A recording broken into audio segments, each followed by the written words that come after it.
Japanese parallel design here at Chicago School of Flower Design.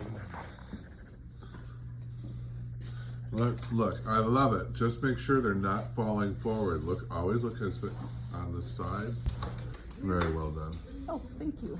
All you do is finish with your greening. Yep. There she is, the star of the show. What's your name? Rosie. I call you Bubbly. Where are you from? Elmhurst. And what do you think of flower class so far? Love it. I can't believe I'm doing it. I know you're shocked. Look, step away from that one. She's like, I can't believe I did this. I can't Her believe big, it. fabulous tropical design. What's your name? Zorn.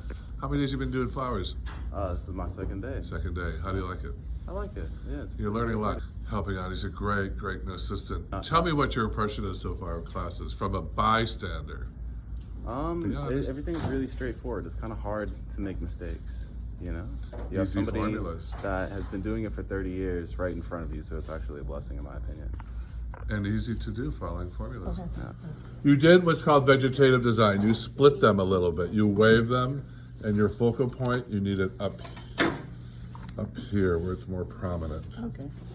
not hanging off the lip. See how you, Okay, I see. if this would be a little bit straighter to be true. It's called vegetative when you let them wiggle. It's like an American version of a hard Japanese design. I love this one. Let's see.